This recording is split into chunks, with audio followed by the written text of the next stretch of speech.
Hello YouTubies! You've clicked this video because you want to do some service work on an old BMW. Today we're looking at air filter, brake pads and oil change on a BMW 728 from the year 2000. Or you're one of my very supportive friends and family. Hello Mum. Today, as we run through everything, if you are a fan of poorly edited and shot videos and a fan of men with weird beards, boy have we got it for you today. Stick around. Separating these out in the 3 jobs for what you'll need for each in case you're only doing one in order to change the oil in your BMW 728 or similar. You will need oil up to 5.6 litres, oil catch pan, what can catch 5.6 litres, jack or a lifty boy, axle stands for safety, no squishums, new oil filter, O-ring and crush washer, these all come in this one box. Socket and a wrench, ours was 17mm. Some variant of an oil filter housing persuasion removal tool. We did not have the right one, we used these grips. You're looking at something like around a 30mm socket or a proper removal tool. And here's what you're going to want. Gloves. Funnel. Enormous piece of cardboard for catching the drips so you don't get too much on the floor. For doing the air filter, you are going to need an air filter, hands, and you may want gloves. To replace your brake pads, you are going to need the lifty boy, axle stands, breaker bar for wheel removal, sockets for wheel removal, and your locking wheel nut if you have locking wheel nuts, or in our case, just nothing. Ours is 17mm. Torque wrench, ratchet, brake pads, retaining clip removal tool, also known as flathead screwdriver, Torx 45-bit, caliper piston rewind tool, copper grease, and here's what you're going to want. Dak dak ugga dugga, gloves, wire brush in case you're encountering rust, and it helps having a gentle persuader on hand just in case.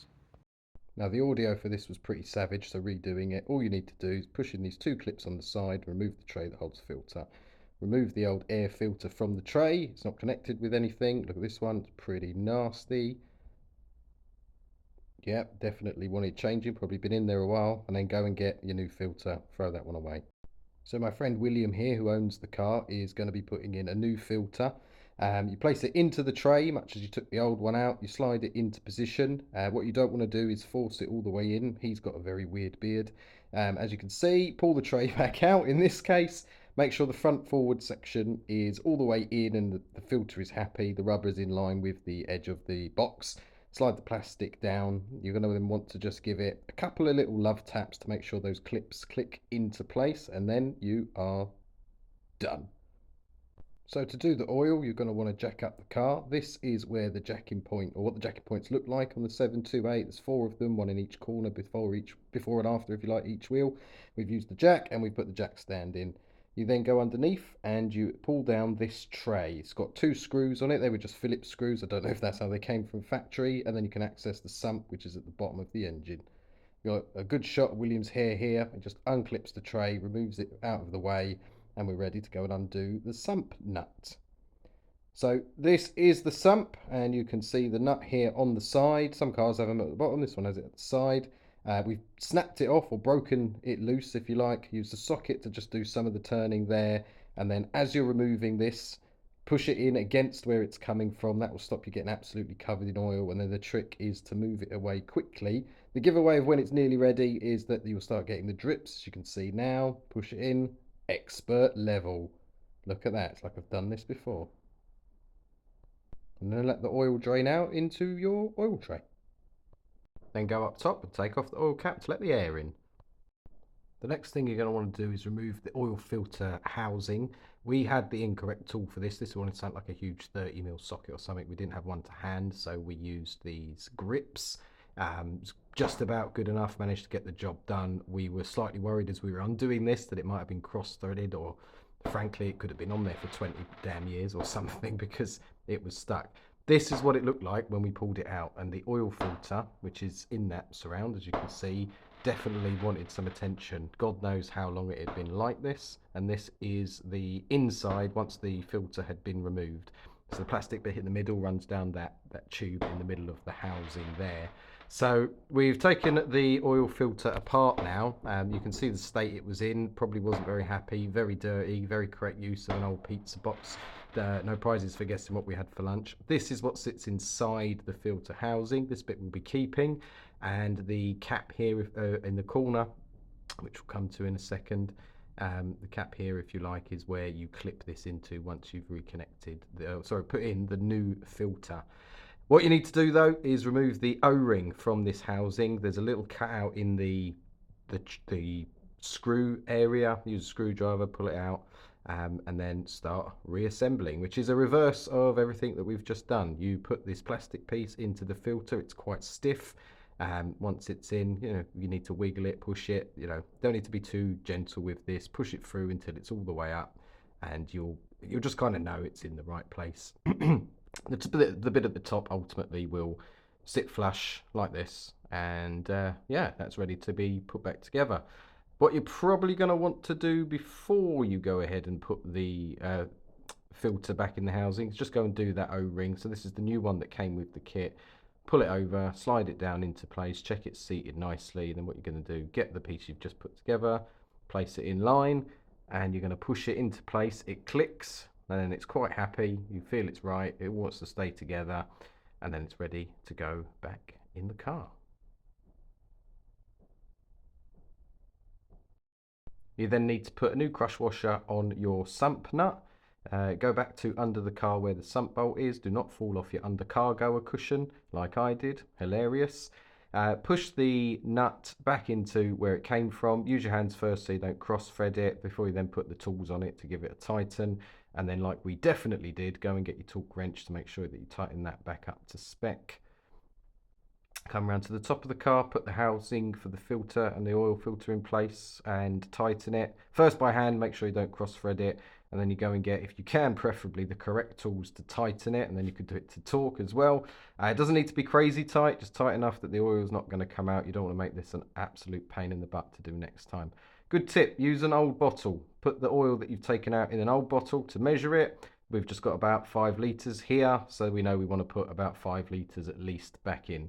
As we've taken out 5 litres, we're going to go ahead and put 5 litres in, William and his weird beard, and then we're going to measure it on the dipstick. Once we're happy that it's at the level it needs, if it needs a top up, we'll give it a top up. Oil filler housing cap back on, job done. Moving on to the brake pads, we're going to be doing the rear ones here. We're going to take a second to laugh at the fact that there is no locking wheel nut in William's car. And what we need to do first, you want to loosen them off and then jack up the car. So we've jacked up the wheels here using the jacking point. Then using the dugger to remove the wheels. You do not want your weird beard to get caught in this because it will spin it up and pull it out. That would be very painful, but it would have been hilarious. Remove all your bolts and remove your wheel. The next step, now you can access the calipers, is get your T45 Torx bit. We tried to make this focus for you. There are 2 you need to remove in the back. You remove the rubber covers first, you get the Torx bit, put it in place. This is the easier way to do it. And then you go and connect your ratchet, being careful of these wires here. Then undo both of these bolts until they're both out. A couple of tips for this. Firstly, the bottom ones are always easier because you've always got a bit more room to move. You've got less things in the way. If you're doing front wheels, you can turn the wheels outwards or inwards so that you can get better access to them. Some very interesting camera shots here, courtesy of William. Thank you very much. Very flattering. But once those bolts, what you're trying to do is move those bolts out. Once those bolts are out, you can move the top of the caliper off so that you're able to actually access the brake pad.